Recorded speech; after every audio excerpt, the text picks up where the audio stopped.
Good afternoon all of you. Today we will cover one most important topic जो बहुत ज़्यादा अभी trending में भी है और हम सबको इसके प्रति बहुत सारी मिसअंडरस्टैंडिंग भी है। So according to that, like by considering all of those factors, आज हम बहुत इंपॉर्टेंट टॉपिक पर बात करने वाले हैं, विच इज़ एलिमनी। ठीक है, अब जब एलिमनी की बात आती है तो हमको सबसे पहले ये पता होना चाहिए कि एलिमनी को हिंदी में क्या कहा जाता है। ठीक है, एक ही चीज़ है, आप मराठी में खाउटी बोलो या पोषण भत्ता। ठीक है, अब सबसे पहले हम कुछ केसेस देखते हैं जिसके वजह से एलिमनी बहुत ज़्यादा न्यूज़ में है। जैसे alimony can't be granted to spouse whose financially self sufficient, ये दिल्ली हाई कोर्ट ने बोला है। इसका मतलब कि जो सेल्फ सफिशिएंट हस्बैंड या वाइफ है उनको एलिमनी नहीं मिलेगी। उसके बाद Supreme Court says marital discord like Mahabharata orders man to pay ₹5 crore alimony. ठीक है, 5 करोड़ एलिमनी। यहाँ देखिए 1 करोड़ एलिमनी।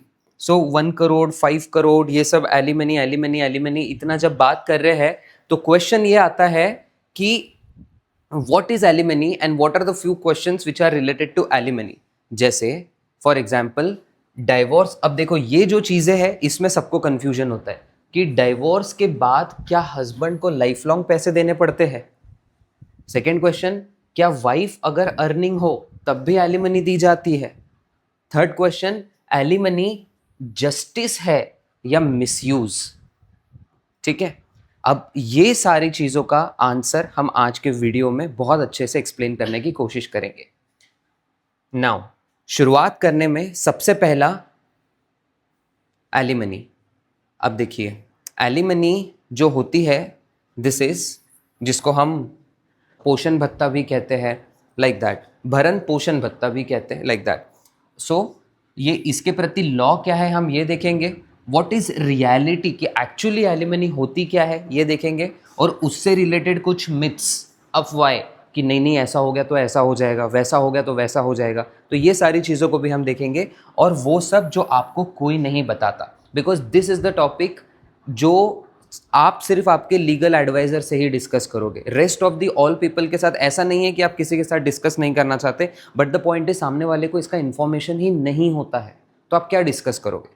सो जब आपको ये सब पता होगा, so that you can become an aware citizen कि अगर आपके सामने ऐसा कुछ होता है तो आप उनको गाइड कर सकते हो कि नहीं आपके साथ ये सही हो रहा है, आपके साथ ये गलत हो रहा है, like that. Now what is alimony. सबसे इंपॉर्टेंट चीज कि एलिमनी क्या है, what is alimony, what is पोषण भत्ता। वन स्पाउस, अब देखो स्पाउस मतलब होता है हस्बैंड या वाइफ, किसी को भी, हम दोनों को भी एक ही वर्ड से कहते हैं spouse. One spouse gives financial support. When it comes to financial support, ये आ गया, ठीक है, these are all currencies. Financial support मतलब आप पैसों की बात हो रही है, आप रुपीज में लीजिए, डॉलर में लीजिए, यूरो में लीजिए, whatever you, but it's a financial support to another after divorce. ठीक है, this is very most important thing कि तलाक के बाद दिया जाने वाला।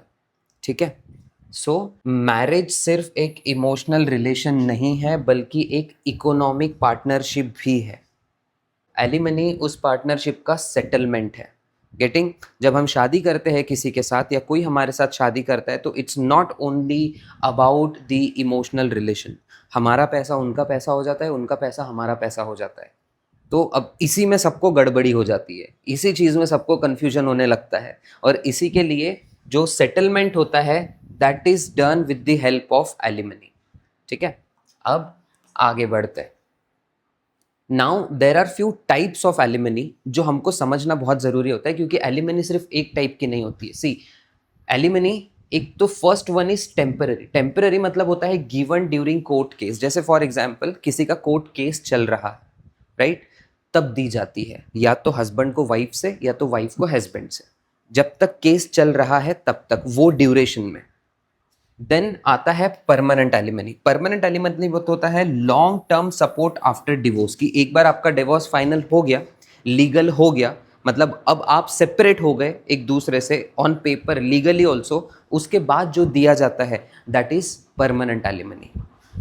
Then after that it comes to lump sum. अब ये देखो, लमसम क्या होता है ना, वन टाइम पेमेंट होता है ये। This is the most preferred nowadays. हर कोई ये सोचता है कि एक बार दे दो, उसके बाद हमको फ्यूचर में कॉन्फ्लिक्ट नहीं चाहिए। ठीक है, now take this and go. अब हमको आगे के कोई लफड़े झंझट फ्यूचर में नहीं चाहिए। सो सबसे ज्यादा प्रिफर होता है lump sum. Then after that comes rehabilitative, until spouse become independent. जैसे समझो कोई व्यक्ति है और कोई औरत है, शादी होती है और उसके बाद डिवोर्स होता है, और उसके बाद like if she is preparing for some exam और सम एनीथिंग, और अगर वो पढ़ भी रहे हैं और उनको ऐसा लगता है कि अब पति कहता है कि जब तक आपको जॉब मिल जाए नहीं मिलेगी तब तक मैं आपको सपोर्ट कर रहा हूँ इवन आफ्टर डिवोर्स, उसके बाद what I will do, I will stop giving you alimony. तो दैट इज ऑल्सो ओके, और ये लीगली रिहेबिलिटेटिव इसको कहा जाता है। These are the types of alimony. और ये जो जितने भी ये सारे टाइप्स है, किस तरीके में किस केस में कौन से एलिमनी देना चाहिए ये डिसाइड कौन करेगा? कोर्ट। ठीक है, ये डिसाइड करेगा court. Indian laws and on alimony. अब देखिए, when it comes to Indian laws की जब बात आती है कि भारतीय कानून एलिमनी पे क्या कहता है, India does not have one uniform alimony law. हमारे यहाँ पे एक एलिमनी लॉ नहीं है। क्यों? क्योंकि हमारा जो कंट्री है that is very well divorced. हमारे यहाँ पे हिंदू, मुस्लिम, सिख, ईसाई और भांति भांति के लोग रहते हैं, इसलिए यूनिफॉर्म मतलब होता है एक लॉ। एक लॉ हमारे यहाँ नहीं लग सकता है। और जो मैरिज होता, और एक लॉ क्यों नहीं लग सकता है? Because when it comes to marriage सबके लिए एक बहुत पवित्र रिश्ता होता है, सेक्रेड रिलेशन होता है, राइट? हिंदूज़ के लिए उसका सेक्रेडिज्म कुछ और होता है, मुस्लिम्स के लिए उनकी पवित्रता कुछ और होती है। Like everything varies. और इसको जो जब व्हेन इट कम्स टू हमारे जब धर्म पे बात आती है तो हम कोर्ट की बात जहाँ तक नहीं ही सुनते। वाई? क्योंकि कोर्ट जो होता है वो लीगल मैटर हो गया, और जो धर्म हो गया वो हमारा पर्सनल मैटर हो गया, right? Sorry, divorce is a personal issue ये। सो देन अब जैसे for example it varies based on different religion, जैसे मैंने बताया अलग अलग रिलीजन के बेस पर ये सब वैरी होता है, इसीलिए हमारे यहाँ पे यूनिफॉर्म एलिमनी लॉ नहीं है। अब जैसे हिंदू मैरिज एक्ट होता है, इसमें हिंदूज की शादी होती है। जो मुस्लिम पर्सनल लॉ होता है, इसमें मुस्लिम्स की पर्सनल शादी होती है। देन क्रिश्चियन डिवोर्स लॉ होता है, यहाँ पर उनकी शादी, डिवोर्स, इन सब के लॉ लिखे रहते हैं। अब आप सोचिए अगर इन सबको एक में क्लब कर दिया जाए तो कितना इशू हो जाएगा, राइट? किसी की मान्यता कुछ होगी, वो कोर्ट में जाके बोलेगा कि नहीं हमारे ग्रंथों में ये सब नहीं लिखा है, हमारे लिटरेचर्स में ये सब नहीं लिखा है। तो इन सबको ना होने दो, इसके लिए हमारे यहाँ पे डिवोर्स से रिलेटेड कोई यूनिफॉर्म लॉ नहीं। देन सबसे मेन पॉइंट, कोई भी आज जो स्कैम चल रहा है, एक आप सब लोगों ने एक स्कैम देखा होगा अभी, कुछ जो मैट्रिमोनियल साइट्स है वहाँ पर हम प्रोफाइल में अपनी प्रोफाइल बनाते हैं शादी के लिए, राइट? अब वहाँ से क्या होता है ना, वहाँ पर स्कैम कैसे चल रहे हैं, सामने से एक आइडियल प्रोफाइल आती है जो जिसमें हमको इंटरेस्ट होता है, और सारी बातें हो जाती है कि हम शादी करेंगे, ये करेंगे, वो करेंगे, और बल्कि शादी हो भी जाती है और उसके बाद पता चलता है कि दिस वाज द स्कैम। उसमें आपको कभी कभी ऐसा भी होता है कि प्रोफाइल में झूठा बता दिया जाता है कि हम यहाँ रहते हैं, बट एक्चुअली में नहीं रहते। ये सारी चीज़ें तो when it comes to like when if you are thinking to और इफ़ यू हैव ऑलरेडी, अगर आपने खुद का प्रोफाइल ऑलरेडी बना रखा है ऐसे मैट्रिमोनियल साइट्स पर, और अगर आप किसी को रीच आउट करते हो तो make sure that you are genuine, और सामने वाले की भी जेन्युइनिटी चेक करना ये आपका काम है। नहीं तो इस तरीके के स्कैम्स बहुत सारे होते हैं। आप न्यूज़पेपर में देखिए, गूगल पर डालिए, आपको हज़ारों स्कैम्स मिल जाएंगे। Now how alimony is calculated, पैसा कितना मिलेगा, पहला क्वेश्चन यही होता है कि कितना मिलेगा। अब देखो कितना मिलेगा ये डिसाइड करेगा कोर्ट, और जब ये डिसाइड करेगा तो ये डिसाइड करने के पहले कोर्ट क्या करता है, कुछ चीज़ों को कंसिडर करता है, जैसे इनकम ऑफ बोथ, कि पति पत्नी दोनों की इनकम कितनी है।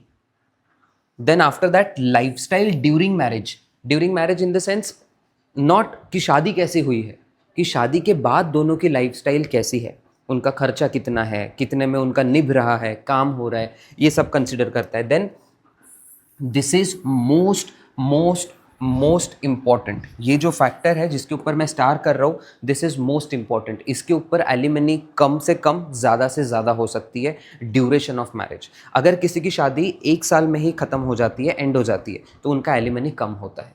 अगर किसी का 20 साल में ख़त्म होता है तो उनका एलिमनी ज़्यादा होता है। ठीक है, duration of marriage is one of the most important thing and then childrens responsibility. देखो जो कोर्ट होता है ना, सबसे ज़्यादा तवज्जो चिल्ड्रन रिस्पॉन्सिबिलिटी को देता है कि जिनके पास चिल्ड्रन रहेगा उनको एलिमनी ज़्यादा मिलने चाहिए, राइट? तो this is the most important factor which court always considers.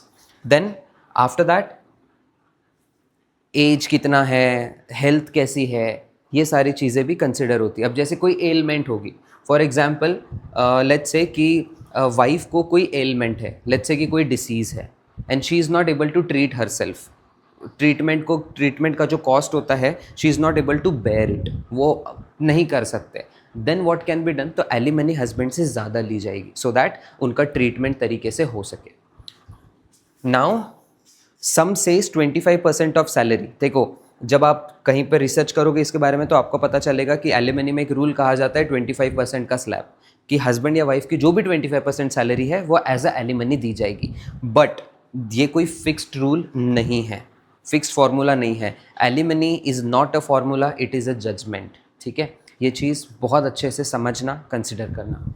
Then after that myths, ये मिथ्स को बस्ट करना बहुत ज़्यादा ज़रूरी है क्योंकि इसके एलिमनी के नाम पे बहुत सारी अफवाहें फैली हुई है कि ओनली वुमन गेट्स एलिमनी, ठीक है, कि सिर्फ एक वाइफ को या औरत को या लड़की को ही एलिमनी मिलेगी। No, even men can also claim, ठीक है, मर्दों को भी एलिमनी मिल सकती है, men can also claim.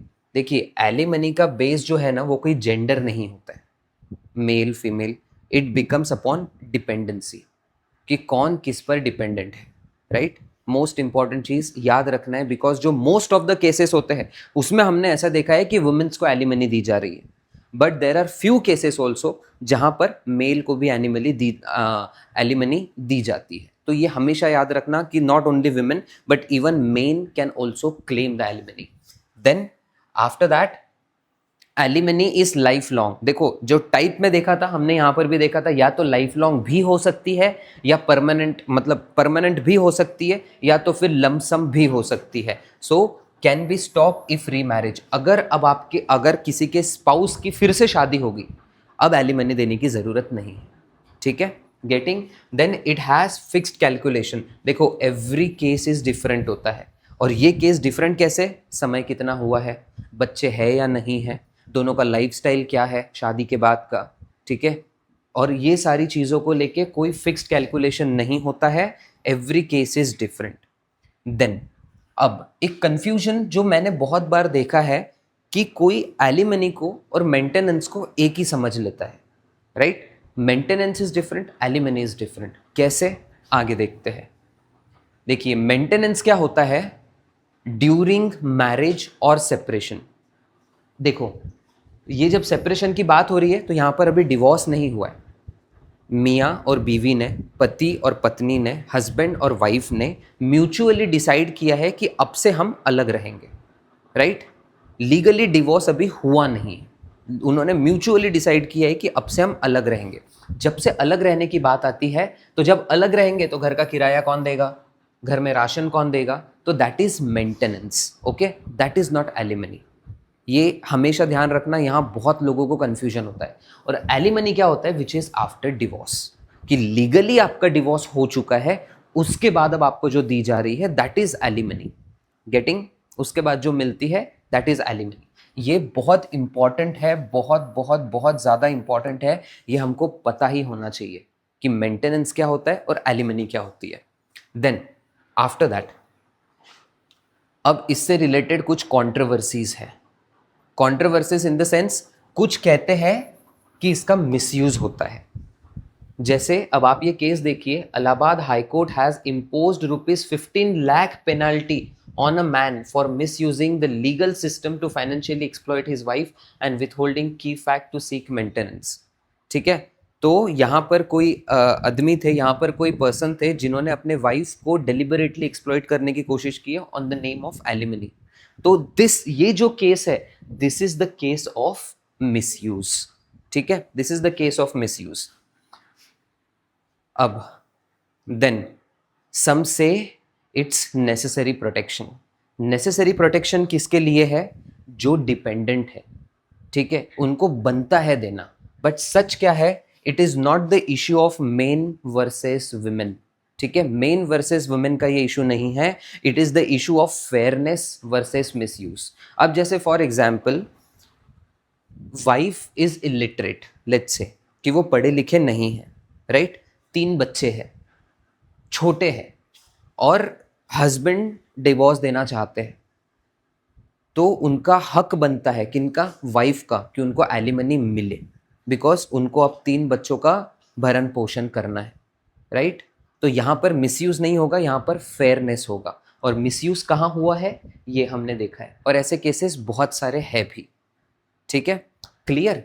Then इसके बाद आगे आते हैं कुछ रियल लाइफ के एग्जाम्पल। यहाँ पे हो सकता है कि आपके थोड़े होश उड़ जाए कि देखो, housewife no income alimony मिलेगी, राइट। ये चीज हमेशा याद रखना, अगर हाउस वाइफ है, इनकम नहीं है, तो एलिमनी मिलेगी। बिकॉज आज देखो, आज के टाइम पे पैसा बहुत ज़्यादा ज़रूरी है। आपको अगर हॉस्पिटल भी जाना है तो डॉक्टर की कंसल्टेशन फीस होती है। आपको अगर मेडिकल से, फार्मास्यूटिकल से दवाई भी खरीदना है फार्मेसी से, तो आपको पैसा देना है। इलेक्ट्रिक बिल भी भरना है तो भी पैसा देना है। आज के जनरेशन में हर एक छोटी से छोटी और बड़ी से बड़ी चीज़ के लिए पैसा सबको ज़रूरी होता है, राइट। पैसों के बगैर आपकी लाइफ नहीं चल सकती है। हाँ, वो कम हो सकता है, ज़्यादा हो सकता है पैसा, बट विदाउट मनी लाइफ नहीं चल सकती है। सो अगर हाउस वाइफ है और जिनका इनकम नहीं है, तो उनको एलिमनी मिलेगी। Working wife earning more than husband, ठीक है, अगर वर्किंग वाइफ है, वो ज्यादा कमाती है, तो हस्बैंड कैन क्लेम, राइट। ये याद रखना। यहां पर प्रॉब्लम ये होता है कि हमको लगता है कि alimony is only for women, no, even husband can claim. ये पॉइंट के ऊपर मैं एम्फेसाइज इसके लिए ज्यादा कर रहा हूं क्योंकि इसको लेके बहुत सारे गलत गलत नोशंस सोसाइटी के माइंड में। शॉर्ट मैरिज है, लेस और नो एलिमनी। शॉर्ट मैरिज मतलब 1 साल के अंदर मैरिज खत्म हो गई, 2 साल के अंदर मैरिज खत्म हो गई, ठीक है। शॉर्ट मैरिज है, 2 महीने के अंदर उनको ऐसा लगा कि नहीं, we can not be like, हम we can not stay together, तो यहाँ पर लेस और नो एलिमनी, यहाँ कम मिलेगी या तो नहीं मिलेगी। अब ये देखिए, ये साहब अमेजॉन के फाउंडर है, ठीक है, इनका नाम है जेफ और इनका नाम है मैकेंजी, राइट। अभी जब इनका डिवोर्स हुआ तो इनसे इनको लाइक जेफ ने मैकेंजी मैम को 160 बिलियन एलिमनी अमाउंट दिया। हमको 160 बिलियन सोचने में, समझने में थोड़ा प्रॉब्लम आता है, तो इसको और सिंप्लीफाई मैंने करके दिया है।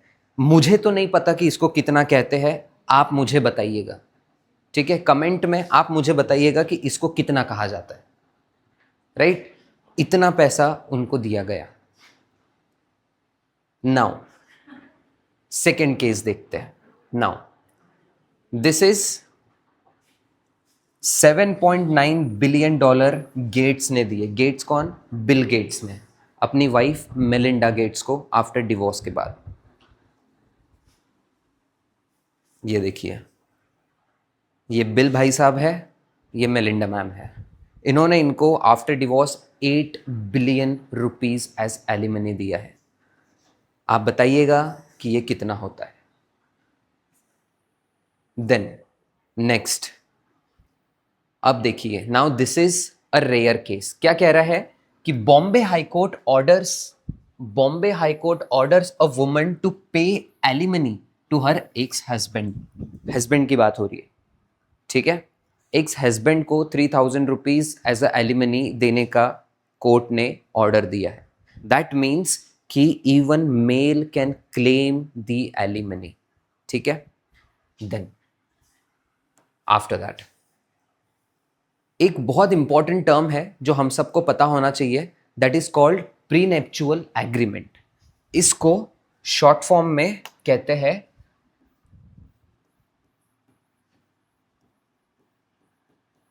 ठीक है, इसी को शॉर्ट फॉर्म में कहा जाता है प्रीनप।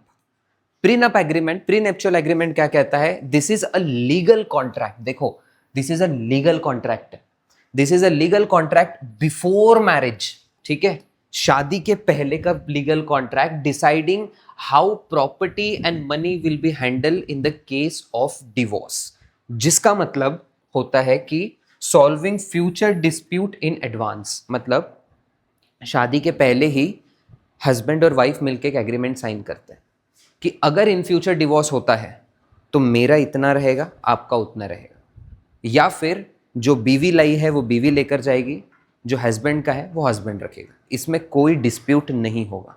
और ये सबसे अच्छी चीज़ है, ये सबसे अच्छी चीज़ है। देन प्रीनप कहते हैं इसको। देन इसका मेन, प्रीनप का मेन पर्पस क्या होता है? प्रीनप का मेन पर्पस होता है क्लैरिटी एंड प्रोटेक्शन। अब देखो, जो भी प्रीनप साइन कर रहा है उनको अब इतना तो समझ गया कि अब हम सामने वाले के साथ, मतलब अपने स्पाउस के साथ कुछ गलत एक्सप्लॉइटेशन नहीं कर सकते, क्योंकि कुछ नहीं मिलेगा, कुछ नहीं मिलेगा। Why? Because we have already sign the prenup agreement, prenuptial agreement, right. Then strong relation वो होता है जहां पर एक्सपेक्टेशन क्लियर हो, राइट। हमारे इंडिया में क्या होता है ना, हम मैरिज को बहुत ज़्यादा सेक्रेड मानते हैं, पवित्र मानते हैं, बट अभी जो जनरेशन चेंज हो रही है वहाँ पर प्रीनप बहुत ज़्यादा ज़रूरी है। हम भरोसे पर शादी करते हैं, बट आप देखो शब्द बदल जाते हैं, भरोसा टूट जाता है। गेटिंग? सो ये प्रीनप यहाँ पर बहुत ज़्यादा काम आने वाली चीज़ है। आपने भी देखा होगा, आपके पास भी कुछ लोग ऐसे होते हैं जो कल आपके साथ बहुत अच्छे थे, आज उनका कलर एकदम बदल गया। हम सबके लाइफ में ये होता है, और फिर हमको लगता है बुरा कि यार मैंने तो इन लोगों की इतनी हेल्प किया, बट मतलब जिन लोगों के लिए मैंने समंदर तैर कर पार कर लिया, वो मेरे लिए छोटा सा दरिया भी पार ना कर पाए, राइट। सो ये सारी चीज़ें होती है। देन सबसे इंपॉर्टेंट चीज़, is prenup valid in India? क्या हमारे यहाँ पर ये वैलिड है? देखिए, prenups are generally not legally enforceable, ठीक है, नॉट पे मैं अंडरलाइन कर रहा हूँ, हमारे इंडिया में ये अभी लीगली एनफोर्सेबल नहीं हुआ है, because in India marriage are seen as a sacred institution. पवित्र रिश्ता हमारे इंडिया में शादी को माना जाता है, नॉट जस्ट अ कॉन्ट्रैक्ट। हमारे यहाँ पे शादी को कॉन्ट्रैक्ट नहीं माना जाता है, क्योंकि कोई भी कंपनी आप ओपन करते हो, किसी के साथ पार्टनरशिप करते हो, तो हम कॉन्ट्रैक्ट साइन करते हैं, राइट, कि ये पार्टनरशिप ऐसे रहेंगे, वो रहेंगे, अगर ख़त्म हो गया तो इसको इतना मिलेगा, वो मिलेगा। और जब कंपनी ख़त्म हो जाती है इन फ्यूचर कोई रीज़न से, तो ऑलरेडी डिसाइडेड होता है कि इनका इतना है, इनका इतना है। बट यूके, यूएसए, यहाँ पर prenuptial is legally enforceable. United Kingdom, USA और ऐसी जो कंट्रीज़ है, कुछ कंट्रीज़ जहाँ पर प्रीनेप्चुअल एग्रीमेंट होता है। अब इसके वजह से क्या होगा, आप देखो, हमारे यहाँ पे डाइवोर्स रेट कम है, बराबर। यूके, यूएस में चले जाओगे, वहाँ पर डाइवोर्स रेट ज़्यादा है। यूके, यूएसए में प्रीनप्स जो है वो कॉमन होता है, ठीक है, those are common, and after that courts legally enforces prenups, ठीक है, वहाँ के जो कोर्ट है, अगर आपने साइन किया है तो लीगली एनफोर्स होगा। This is the reason why divorce cases are often faster and less complicated in such countries. आप हमारे यहाँ देखो, आपके भी जान पहचान में अगर किसी का तलाक का केस चल रहा होगा तो वो कई सालों से चल ही रहा है। अब उसमें प्रॉब्लम क्या होता है, लड़की की शादी नहीं हो सकती है कहीं और, लड़के की शादी नहीं हो सकती है कहीं और, and this is the very big problem, very huge problem. क्योंकि क्या होता है, समय तो जा रहा है, समय के साथ आपका एज भी जाता है, एज के साथ हमारे बॉडी में, ह्यूमन बॉडी में जो बायोलॉजिकल चेंजेस होते हैं वो भी स्पीड से बढ़ते जाते हैं, राइट। और इसीलिए यूके और यूएसए में क्या होता है, वहां पर प्रीनेप्चुअल एग्रीमेंट और जो केसेस चलते हैं ना, वो मोस्टली इसी के बेस पे चलते हैं। किसी हियरिंग में कहा जाता है कि मुझे इतना चाहिए, नेक्स्ट हियरिंग में कहा जाता है कि मैं इतना दे पाऊंगा, फिर उसके नेक्स्ट हियरिंग में कहा जाता है अच्छा फिर मुझे ये भी चाहिए, फिर उसके नेक्स्ट हियरिंग में होता है, और ये, और फिर उसके बाद हमारे यहाँ पे चलते जाती है क्या, तारीख पे तारीख, तारीख पे तारीख, तारीख पे तारीख, और उसके वजह से ये केसेस हमारे इंडिया में खींचते ही जा रहे हैं। यूके, यूएसए में ये सब नहीं होता है, फटफट केस सॉल्व हो जाते हैं, क्योंकि ऑलरेडी प्रीडिसाइडेड है। जिसके वजह से इंडिया में केसेस को खींचा जा रहा है, यहाँ पर ऑलरेडी डिसाइडेड है, राइट, तो पहले ही यहाँ पर divorce cases are often faster and less complicated. हमारे यहाँ पे कॉम्प्लिकेशन इसके वजह से कि किसको कितना देना है, कितना चाहिए, ये सारी चीजें। तो याद रखना प्रीनेप्चुअल एग्रीमेंट बहुत इंपॉर्टेंट है।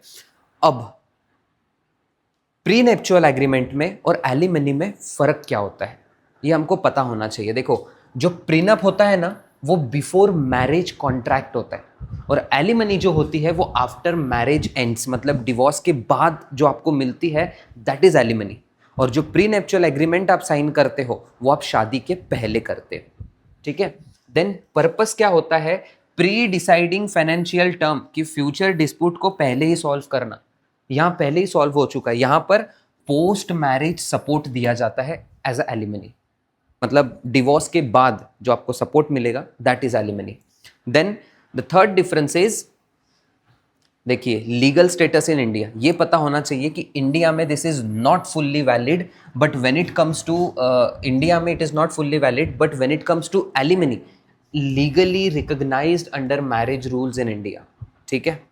ये पता होना बहुत ज़्यादा ज़रूरी है। प्रीनप अभी तक हमारे यहाँ पर लागू नहीं हुआ है। जी, शादी सिर्फ एक इमोशन नहीं है बल्कि फाइनेंशियल डिसीजन भी होता है। ये हमको समझना बहुत ज़्यादा ज़रूरी है। हम हमारे स्पाउस से सिर्फ इमोशनली कनेक्टेड नहीं होते हैं, फाइनेंशियली कनेक्टेड भी होते हैं। This is one of the most important point which you all must understand. अब last but not the least, कुछ लोग कहते हैं प्रीनप रिलेशंस को वीक बनाता है, कि आप पहले से ही एग्रीमेंट साइन कर रहे हो, दैट मीन्स आपका रिलेशन वीक है, चलेगा नहीं, आप पहले से ही मान के बैठे हो, राइट। कुछ लोगों का मानना ये होता है, बट कुछ लोग कहते हैं कि ये स्मार्ट प्लानिंग है, राइट। कुछ लोग कहते हैं कि ये स्मार्ट प्लानिंग है, कि हमको नहीं पता कि फ्यूचर में क्या हो, फ्यूचर किसने देखा है, हमको नहीं पता कि फ्यूचर में क्या हो। सो अब इन दोनों के ऊपर आपके व्यूज क्या है, इन दोनों के ऊपर आप क्या सोचते हो, आप ये मुझे कमेंट में बताओगे, ठीक है। लास्ट, जय हिंद।